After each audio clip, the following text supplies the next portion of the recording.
അധ്യായം 34. സബഅ. അവതരണം മക്കയിൽ. സൂക്തങ്ങൾ 54. യമനിലെ സബഉകാരെക്കുറിച്ചുള്ള പരാമർശമുള്ളതിനാലാണ് ഈ പേര് ലഭിച്ചത്. 15-ാം സൂക്തത്തിലാണ് ഈ പദം പ്രയോഗിച്ചത്. പ്രവാചകന്റെ മക്ക ജീവിതത്തിന്റെ മധ്യഘട്ടത്തിൽ അവതരിച്ച അധ്യായമാണിത്. ശത്രുക്കളുടെ ശാരീരിക പീഡനം ആരംഭിക്കുന്നതിന് മുമ്പുള്ള പരിഹാസത്തിന്റെയും വ്യാജാരോപണങ്ങളുടെയും അപവാദ പ്രചാരണങ്ങളുടെയും കാലത്ത് സബൂക്കാരുടെയും ദാവൂദ് നബി അഥവാ ദാവീദിന്റെയും സുലൈമാൻ നബി അഥവാ ശലമോന്റെയും ജീവിതത്തിലൂടെ ഇസ്ലാമിന്റെ അടിസ്ഥാന വിശ്വാസകാര്യങ്ങൾ ഊന്നിപ്പറയുന്നു. ബിസ്മില്ലാഹിർ റഹ്മാനിർ റഹീം. ആകാശഭൂമികളിലുള്ള എല്ലാറ്റിന്റെയും ഉടമയായ അല്ലാഹുവിനാണ് സർവസ്തുതിയും. പരലോകത്തും സ്തുതി അവന് തന്നെ. അവൻ യുക്തിമാനാണ്, സൂക്ഷ്മമായി അറിയുന്നവനും. ഭൂമിയിൽ പ്രവേശിക്കുന്നത്, അതിൽ നിന്ന് പുറത്തു വരുന്നത്, ആകാശത്തു നിന്നിറങ്ങുന്നത്, അവിടേക്ക് കയറിപ്പോകുന്നത് എല്ലാം അവൻ അറിയുന്നു. അവൻ പരമകാരുണികനാണ്, ഏറെ പൊറുക്കുന്നവനും. സത്യനിഷേധികൾ പറയുന്നു, ആ അന്ത്യസമയം ഞങ്ങൾക്ക് വന്നെത്തുകയില്ല. പറയുക, എന്റെ നാഥനാണ് സത്യം, അത് നിങ്ങൾക്ക് വന്നെത്തുക തന്നെ ചെയ്യും. അഭൗതിക കാര്യങ്ങൾ അറിയുന്ന എന്റെ നാഥനിൽ നിന്ന് ഒളിഞ്ഞുകിടക്കുന്ന ഒരണുപോലുമില്ല. ആകാശങ്ങളിലില്ല, ഭൂമിയിലുമില്ല. അണുവേക്കാൾ ചെറുതുമില്ല, വലുതുമില്ല. എല്ലാം സുവ്യക്തമായ ഒരു ഏടിലുണ്ട്. അതിലില്ലാത്ത ഒന്നുമില്ല. സത്യവിശ്വാസം സ്വീകരിക്കുകയും സൽക്കർമ്മങ്ങൾ പ്രവർത്തിക്കുകയും ചെയ്തവർക്ക് പ്രതിഫലം നൽകാനാണിത്. അവർക്ക് പാപമോചനമുണ്ട്, ഉദാരമായ ജീവിത വിഭവങ്ങളും. നമ്മെ പരാജയപ്പെടുത്താൻ ഉദ്ദേശിച്ച് നമ്മുടെ വചനങ്ങളെ എതിർക്കാൻ ശ്രമിച്ചവർക്കാണ് നോവേറിയ കഠിന ശിക്ഷയുള്ളത്. അറിവുള്ളവർ കണ്ടു മനസ്സിലാക്കുന്നു, നിന്റെ നാഥനിൽ നിന്ന് നിനക്കിറക്കി കിട്ടിയതു തന്നെയാണ് സത്യമെന്ന്. അത് പ്രതാപിയും സ്തുത്യർഹനുമായ അല്ലാഹുവിന്റെ മാർഗത്തിലേക്ക് നയിക്കുന്നതാണെന്നും. സത്യനിഷേധികൾ പരിഹാസത്തോടെ പറയുന്നു, ഒരുത്തനെപ്പറ്റി ഞങ്ങൾ നിങ്ങൾക്കറിയിച്ചു തരട്ടെയോ? നിങ്ങൾ മരിച്ച് തീർത്തും ഛിന്നഭിന്നമായി മാറിയാലും വീണ്ടും പുതുതായി സൃഷ്ടിക്കപ്പെടുമെന്ന് നിങ്ങളോട് പറയുന്നവനാണവൻ. അവൻ അല്ലാഹുവിന്റെ പേരിൽ കള്ളം കെട്ടിപ്പറയുകയാണോ? അതല്ല, അവന് ഭ്രാന്തു ബാധിച്ചതാണോ? അറിയുക, പരലോകത്തിൽ വിശ്വസിക്കാത്തവർ ശിക്ഷാർഹരാണ്, അളവറ്റ വഴികേടിലും. അവരുടെ മുന്നിലും പിന്നിലുമുള്ള ആകാശഭൂമികൾ അവർ നോക്കിക്കണ്ടിട്ടില്ലേ? നാം ഇച്ഛിക്കുകയാണെങ്കിൽ നാം അവരെ ഭൂമിയിൽ ആഴ്ത്തിക്കളയും, അല്ലെങ്കിൽ അവർക്കുമേൽ ആകാശത്തിന്റെ അടരുകൾ വീഴ്ത്തും. പശ്ചാത്തപിക്കുന്ന ഏതൊരു ദാസനും തീർച്ചയായും ഇതിൽ ദൃഷ്ടാന്തമുണ്ട്. സംശയമില്ല, ദാവൂദിന് നാം നമ്മിൽ നിന്നുള്ള അനുഗ്രഹമേകി. നാം നിർദ്ദേശിച്ചു, മലകളെ, നിങ്ങൾ അദ്ദേഹത്തോടൊപ്പം സങ്കീർത്തനമാലപിക്കുക. പക്ഷികളെ, നിങ്ങളും. അദ്ദേഹത്തിന് നാം ഇരുമ്പ് മയപ്പെടുത്തിക്കൊടുത്തു. മികവുറ്റ പടയങ്കികളുണ്ടാക്കുക, അതിന്റെ കണ്ണികൾക്ക് കൃത്യത വരുത്തുക. സൽക്കർമ്മങ്ങൾ പ്രവർത്തിക്കുക. നിങ്ങൾ ചെയ്യുന്നതെല്ലാം നന്നായി കണ്ടുകൊണ്ടിരിക്കുന്നവനാണ് നാം, തീർച്ച. സുലൈമാന് നാം കാറ്റിനെ അധീനപ്പെടുത്തിക്കൊടുത്തു. അതിന്റെ പ്രഭാത സഞ്ചാരം 1 മാസത്തെ വഴിദൂരമാണ്. സായാഹ്ന സഞ്ചാരവും 1 മാസത്തെ വഴിദൂരം തന്നെ. അദ്ദേഹത്തിന് നാം ചെമ്പിന്റെ ഉരുകിയ ഉറവ ഒഴുക്കിക്കൊടുത്തു. അദ്ദേഹത്തിന്റെ അടുത്ത് കുറെ ജിന്നുകളും ജോലിക്കാരായുണ്ടായിരുന്നു. അദ്ദേഹത്തിന്റെ നാഥന്റെ നിർദ്ദേശാനുസരണമായിരുന്നു അത്. അവരിലാരെങ്കിലും നമ്മുടെ കൽപ്പന ലംഘിക്കുകയാണെങ്കിൽ നാം അവനെ ആളിക്കത്തുന്ന നരകത്തീയിന്റെ രുചി ആസ്വദിപ്പിക്കും. അവർ അദ്ദേഹം ഉദ്ദേശിക്കുന്നതൊക്കെ ഉണ്ടാക്കിക്കൊടുത്തു. കൂറ്റൻ കെട്ടിടങ്ങൾ, കൗതുകകരമായ പ്രതിമകൾ, തടാകങ്ങൾ പോലുള്ള തളികകൾ, വെച്ചിടത്തു നിന്നിളകാത്ത കനത്ത പാചകപാത്രങ്ങൾ, എല്ലാം. ദാവൂദ് കുടുംബമേ, നിങ്ങൾ നന്ദിപൂർവം പ്രവർത്തിക്കുക. എന്റെ ദാസന്മാരിൽ നന്ദിയുള്ളവർ വളരെ വിരളമാണ്. പിന്നീട് സുലൈമാന് നാം മരണം വിധിച്ചു. അപ്പോൾ ആരും ആ മരണം ജിന്നുകളെ അറിയിച്ചില്ല, അദ്ദേഹത്തിന്റെ ഊന്നുവടി തിന്നുകൊണ്ടിരുന്ന ചിതലുകളൊഴികെ. അങ്ങനെ സുലൈമാൻ നിലം പതിച്ചപ്പോൾ ജിന്നുകൾക്ക് ബോധ്യമായി, തങ്ങൾക്ക് അഭൗതിക കാര്യങ്ങൾ അറിയുമായിരുന്നെങ്കിൽ അപമാനകരമായ ഈ ദുരവസ്ഥയിൽ കഴിഞ്ഞുകൂടേണ്ടി വരില്ലായിരുന്നുവെന്ന്. സബഅ നിവാസികൾക്ക് അവരുടെ താമസ സ്ഥലത്തു തന്നെ ദൃഷ്ടാന്തമുണ്ടായിരുന്നു. വലത്തും ഇടത്തുമുള്ള 2 തോട്ടങ്ങളാണത്. നിങ്ങളുടെ നാഥൻ തന്ന അന്നം തിന്നുകൊള്ളുക, അവനോട് നന്ദി കാണിക്കുക. എന്തു നല്ല നാട്, എത്ര നന്നായി പൊറുക്കുന്ന നാഥൻ. എന്നാൽ അവർ പിന്തിരിഞ്ഞു കളഞ്ഞു. അവസാനം അവരുടെ നേരെ നാം അണക്കെട്ടിൽ നിന്നുള്ള അണമുറിയാത്ത ജലപ്രവാഹമയച്ചു. അവരുടെ ആ 2 തോട്ടങ്ങളും നശിച്ചു. പകരം നാം വേറെ 2 തോട്ടങ്ങൾ നൽകി.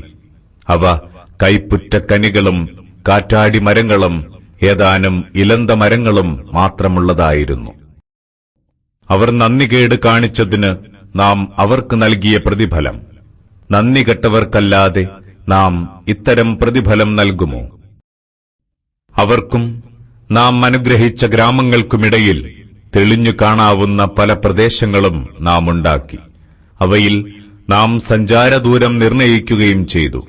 നിങ്ങൾ അവയിലൂടെ രാപ്പകലുകളിൽ നിർഭയം സഞ്ചരിച്ചുകൊള്ളുക. അപ്പോൾ അവർ പറഞ്ഞു, ഞങ്ങളുടെ നാഥ, ഞങ്ങളുടെ യാത്രാ താവളങ്ങൾക്കിടയിൽ നീ ദൂരം വർദ്ധിപ്പിച്ചു തരേണമേ.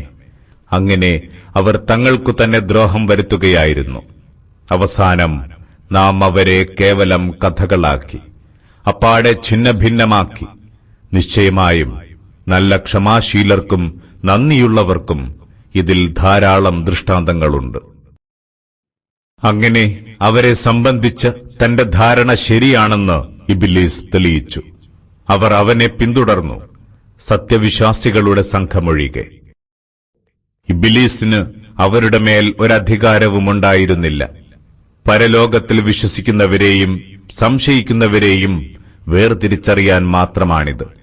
നിന്റെ നാഥൻ സകല സംഗതികളും ശ്രദ്ധാപൂർവം നിരീക്ഷിച്ചുകൊണ്ടിരിക്കുന്നവനാണ്. പറയുക, അല്ലാഹുവെ വെടിഞ്ഞ് നിങ്ങൾ ദൈവമായി സങ്കൽപ്പിച്ചുണ്ടാക്കിയവരോടൊക്കെ വിളിച്ചു പ്രാർത്ഥിച്ചു നോക്കുക. ആകാശത്ത് ഒരണുത്തൂക്കത്തിന്റെ ഉടമാവകാശം പോലും അവർക്കില്ല, ഭൂമിയിലുമില്ല. അവ രണ്ടിലും അവർക്കൊരു പങ്കുമില്ല. അവരിൽ ആരിലും അല്ലാഹുവിന് ഒരു സഹായിയുമില്ല. അല്ലാഹുവിന്റെ അടുത്ത് ശുപാർശയൊട്ടും ഉപകരിക്കുകയില്ല, അവൻ അനുമതി നൽകിയവർക്കല്ലാതെ.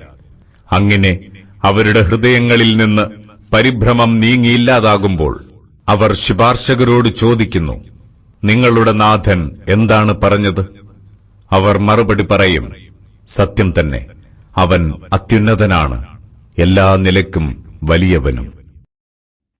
ചോദിക്കുക, ആകാശഭൂമികളിൽ നിന്ന് നിങ്ങൾക്ക് അന്നം തരുന്നത് ആരാണ്? പറയുക, അല്ലാഹു. അപ്പോൾ ഞങ്ങളോ നിങ്ങളോ രണ്ടിലൊരു വിഭാഗം നേർവഴിയിലാണ്, അല്ലെങ്കിൽ പ്രകടമായ വഴികേടിലും. പറയുക, ഞങ്ങൾ ചെയ്ത തെറ്റിനെപ്പറ്റി നിങ്ങളോടാരും ചോദിക്കുകയില്ല, നിങ്ങൾ പ്രവർത്തിക്കുന്നതിനെപ്പറ്റി ഞങ്ങളോടും ചോദിക്കുകയില്ല.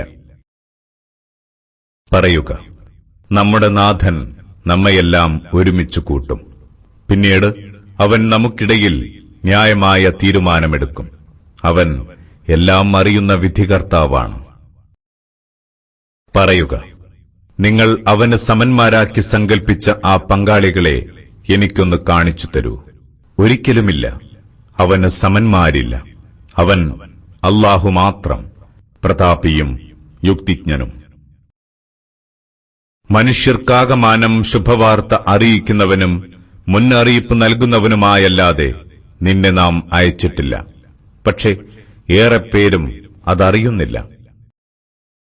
അവർ ചോദിക്കുന്നു, ഈ വാഗ്ദാനം എപ്പോഴാണ് പുലരുക? നിങ്ങൾ സത്യവാദികളെങ്കിൽ പറയുക, നിങ്ങൾക്ക് ഒരു നിശ്ചിത അവധി ദിനമുണ്ട്. നിങ്ങൾ അതിൽ നിന്നൊട്ടും പിറകോട്ട് പോവില്ല, മുന്നോട്ട് വരികയുമില്ല. സത്യനിഷേധികൾ പറയുന്നു, ഞങ്ങൾ ഈ ഖുർആനിൽ ഒരിക്കലും വിശ്വസിക്കില്ല, അതിനു മുമ്പുള്ള വേദങ്ങളിലും വിശ്വസിക്കില്ല. ഈ അതിക്രമികളെ അവരുടെ നാഥന്റെ അടുത്തു നിർത്തുന്നത് നീ കണ്ടിരുന്നെങ്കിൽ, അന്നേരം അവർ പരസ്പരം കുറ്റാരോപണം നടത്തിക്കൊണ്ടിരിക്കും. ഇഹലോകത്ത് മർദ്ദിച്ചൊതുക്കപ്പെട്ടിരുന്നവർ അഹന്ത നടിച്ചിരുന്നവരോട് പറയും, നിങ്ങളില്ലായിരുന്നെങ്കിൽ ഞങ്ങൾ വിശ്വാസികളായിരുന്നേനെ. അഹങ്കരിച്ചിരുന്നവർ അടിച്ചമർത്തപ്പെട്ടിരുന്നവരോട് പറയും, നിങ്ങൾക്ക് നേർവഴി വന്നെത്തിയ ശേഷം നിങ്ങളെ അതിൽ നിന്ന് തടഞ്ഞു നിർത്തിയത് ഞങ്ങളാണോ? അല്ല, നിങ്ങൾ കുറ്റവാളികൾ തന്നെയായിരുന്നു. അടിച്ചമർത്തപ്പെട്ടിരുന്നവർ അഹന്ത നടിച്ചിരുന്നവരോട് പറയും, അല്ല, രാപ്പകലുകളിലെ നിങ്ങളുടെ കുതന്ത്രത്തിന്റെ ഫലമാണിത്. ഞങ്ങൾ അല്ലാഹുവെ നിഷേധിക്കാനും അവന് സമന്മാരെ സങ്കൽപ്പിക്കാനും നിങ്ങൾ കൽപ്പിച്ചുകൊണ്ടിരുന്ന കാര്യം ഓർക്കുക. അവസാനം ശിക്ഷ കാണുമ്പോൾ അവർ ദുഃഖം ഉള്ളിലൊളിപ്പിക്കും. സത്യനിഷേധികളുടെ കഴുത്തിൽ നാം കൂച്ചുവിലങ്ങിടും. അവർ പ്രവർത്തിച്ചുകൊണ്ടിരുന്നതിന്റെ പ്രതിഫലമല്ലേ അവർക്കുണ്ടാവൂ. ഏതൊരു നാട്ടിലേക്ക് നാം മുന്നറിയിപ്പുകാരെ അയച്ചുവോ, അപ്പോഴൊക്കെ അവിടങ്ങളിലെ ധൂർത്തന്മാർ പറഞ്ഞു, നിങ്ങൾ കൊണ്ടുവന്ന സന്ദേശത്തെ ഞങ്ങളിതാ തള്ളിക്കളയുന്നു. അവർ പറഞ്ഞുകൊണ്ടിരുന്നു, ഞങ്ങൾ കൂടുതൽ സമ്പത്തും സന്താനങ്ങളുമുള്ളവരാണ്, ഞങ്ങൾ എന്തായാലും ശിക്ഷിക്കപ്പെടുകയില്ല. പറയുക, എന്റെ നാഥൻ അവനിച്ഛിക്കുന്നവർക്ക് ഉപജീവനത്തിൽ ഉദാരത വരുത്തുന്നു, അവനിച്ഛിക്കുന്നവർക്ക് അതിലിടുക്കമുണ്ടാക്കുകയും ചെയ്യുന്നു. പക്ഷേ അധികം ആളുകളും അതറിയുന്നില്ല. നിങ്ങളുടെ സമ്പത്തും സന്താനങ്ങളും നിങ്ങളെ നമ്മോട് ഒട്ടും മടുപ്പിക്കുകയില്ല. സത്യവിശ്വാസം സ്വീകരിക്കുകയും സൽക്കർമ്മങ്ങൾ പ്രവർത്തിക്കുകയും ചെയ്തവരെയൊഴികെ അവർക്ക് തങ്ങളുടെ കർമ്മങ്ങളുടെ ഇരട്ടി പ്രതിഫലം കിട്ടും. അവർ അത്യുന്നത സൗധങ്ങളിൽ നിർഭയരായി കഴിയുന്നവരായിരിക്കും. നമ്മെ പരാജയപ്പെടുത്താനായി നമ്മുടെ വചനങ്ങളെ തള്ളിപ്പറയാൻ ശ്രമിക്കുന്നവരെ കൊടിയ ശിക്ഷയ്ക്കിരയാക്കും. പറയുക, എന്റെ നാഥൻ തന്റെ ദാസന്മാരിൽ അവനിച്ഛിക്കുന്നവർക്ക് വിഭവങ്ങളിൽ വിശാലത വരുത്തുന്നു, അവനിച്ഛിക്കുന്നവർക്ക് ഇടുക്കമുണ്ടാക്കുന്നു. നിങ്ങൾ സത്യമാർഗത്തിൽ ചെലവഴിക്കുന്ന എന്തിനും അവൻ പകരം നൽകും. അന്നം നൽകുന്നവരിൽ അത്യുത്തമനാണവൻ. അവൻ അവരെയെല്ലാം ഒരുമിച്ച് കൂട്ടുന്ന നാളിനെക്കുറിച്ചോർക്കുക. പിന്നെ അവൻ മലക്കുകളോട് ചോദിക്കും, നിങ്ങളെയാണോ ഇവർ പൂജിച്ചിരുന്നത്? അവർ പറയും, നീ എത്ര പരിശുദ്ധൻ, നീയാണ് ഞങ്ങളുടെ രക്ഷകൻ. ഇവരാരുമല്ല, എന്നാൽ ജിന്നുകളെയാണ് അവർ പൂജിച്ചിരുന്നത്. അവരിലേറെ പേരും ജിന്നുകളിൽ വിശ്വസിക്കുന്നവരുമായിരുന്നു. അന്ന് നിങ്ങളിൽ ആർക്കും പരസ്പരം ഗുണമോ ദോഷമോ ചെയ്യാനാവില്ല. അക്രമം കാണിച്ചവരോട് നാം ഇങ്ങനെ പറയും, നിങ്ങൾ തള്ളിപ്പറഞ്ഞുകൊണ്ടിരുന്ന ആ നരകത്തീയിന്റെ ശിക്ഷ അനുഭവിച്ചുകൊള്ളുക. നമ്മുടെ വചനങ്ങൾ വളരെ വ്യക്തമായി വായിച്ചു കേൾപ്പിച്ചാൽ അവർ പറയും, ഇവനൊരു മനുഷ്യൻ മാത്രമാണ്. നിങ്ങളുടെ പിതാക്കന്മാർ പൂജിച്ചുകൊണ്ടിരുന്നതിൽ നിന്ന് നിങ്ങളെ തെറ്റിക്കാനാണ് ഇവൻ ആഗ്രഹിക്കുന്നത്. അവർ ഇത്ര കൂടി പറയുന്നു, ഈ ഖുർആൻ കെട്ടിച്ചമച്ചുണ്ടാക്കിയ കള്ളം മാത്രമാണ്. തങ്ങൾക്ക് സത്യം വന്നെത്തിയപ്പോൾ സത്യനിഷേധികൾ പറഞ്ഞു, ഇത് വ്യക്തമായ മായാജാലം മാത്രമാണ്. എന്നാൽ നാം അവർക്ക് വായിച്ചു പഠിക്കാൻ വേദപുസ്തകങ്ങളൊന്നും നൽകിയിരുന്നില്ല. നിനക്ക് മുമ്പ് നാം അവരിലേക്കൊരു മുന്നറിയിപ്പുകാരനെയും അയച്ചിരുന്നുമില്ല. ഇവർക്ക് മുമ്പുള്ളവരും സത്യത്തെ തള്ളിപ്പറഞ്ഞിട്ടുണ്ട്. നാം അവർക്ക് നൽകിയിരുന്ന സൗകര്യത്തിന്റെ 10% പോലും ഇവർക്ക് കിട്ടിയിട്ടില്ല. എന്നിട്ടും അവർ നമ്മുടെ ദൂതന്മാരെ തള്ളിപ്പറഞ്ഞു. അപ്പോൾ നമ്മുടെ ശിക്ഷ എவ்விധമായിരുന്നു? പറയുക, ഞാൻ നിങ്ങളോട് ഒന്നേ ഉപദേശിക്കുന്നുള്ളൂ. അല്ലാഹുവിനെ ഓർത്ത് നിങ്ങൾ ഓരോരുത്തരായോ 2 പേർ വീതമോ എഴുന്നേറ്റ് നിൽക്കുക. എന്നിട്ട് ചിന്തിക്കുക. അപ്പോൾ ബോധ്യമാകും നിങ്ങളുടെ കൂട്ടുകാരന് ഭ്രാന്തില്ലെന്ന്. കഠിനമായ ശിക്ഷ നിങ്ങളെ ബാധിക്കും മുമ്പേ നിങ്ങൾക്ക് മുന്നറിയിപ്പ് നൽകുന്നവൻ മാത്രമാണ് അദ്ദേഹമെന്നും പറയുക. ഞാൻ നിങ്ങളോട് വല്ല പ്രതിഫലവും ചോദിച്ചിട്ടുണ്ടെങ്കിൽ അത് നിങ്ങൾക്ക് തന്നെയുള്ള നന്മ മാത്രമാണ്. എനിക്കുള്ള പ്രതിഫലം അല്ലാഹുവിങ്കലത്രേ. അവൻ സകല സംഗതികൾക്കും സാക്ഷിയാണല്ലോ. പറയുക, എന്റെ നാഥൻ എനിക്ക് സത്യമെത്തിച്ചു തരുന്നു. അവൻ അഭൗതിക കാര്യങ്ങളെല്ലാം അറിയുന്നവനാണ്. പറയുക, സത്യം വന്നെത്തിയിരിക്കുന്നു. ഇനി അസത്യം ഒന്നിനും തുടക്കം കുറിക്കുകയില്ല. അത് ഒന്നിനെയും പുനഃസ്ഥാപിക്കുകയുമില്ല. പറയുക, ഞാൻ വഴികേടിലാണെങ്കിൽ എന്റെ വഴികേടിന്റെ വിപത്ത് എനിക്കു തന്നെയാണ്. ഞാൻ നേർവഴിയിലാണെങ്കിലോ അത് എന്റെ നാഥൻ എനിക്ക് ബോധനം നൽകിയതിനാലാണ്. തീർച്ചയായും അവൻ എല്ലാം കേൾക്കുന്നവനാണ്, വളരെ സമീപസ്ഥനും. അവർ പരിഭ്രാന്തരായിത്തീരുന്ന സന്ദർഭം നീ കണ്ടിരുന്നെങ്കിൽ അന്ന് അവർക്ക് ഒരു നിലക്കും രക്ഷപ്പെടാനാവില്ല. ഏറ്റവും അടുത്ത സ്ഥലത്ത് വെച്ചു തന്നെ അവരെ പിടികൂടും. അപ്പോഴവർ പറയും, ഞങ്ങൾ അദ്ദേഹത്തിൽ വിശ്വസിച്ചിരിക്കുന്നു. എന്നാൽ കാര്യം ഏറെ ദൂരെയായിപ്പോയി. കൈവിട്ടകന്നത് എങ്ങനെ കൈവരിക്കാനാണ്? നേരത്തെ അവരദ്ദേഹത്തെ തള്ളിപ്പറഞ്ഞതാണല്ലോ. കാര്യം നേരിട്ടറിയാതെ ഏറെ ദൂരെ നിന്ന് അവർ ദുരാരോപണം നടത്തുകയായിരുന്നു. ഇപ്പോൾ ഇവർക്കും ഇവർ ആഗ്രഹിക്കുന്നതിനുമിടയിൽ തടസ്സം സൃഷ്ടിക്കുന്ന തിരശ്ശീല വീണ് കഴിഞ്ഞിരിക്കുന്നു. ഇവരുടെ മുൻഗാമികളായ കക്ഷികൾക്കും സംഭവിച്ചത് ഇതുതന്നെ. തീർച്ചയായും അവർ അവിശ്വാസമുളവാക്കുന്ന സംശയത്തിലായിരുന്നു.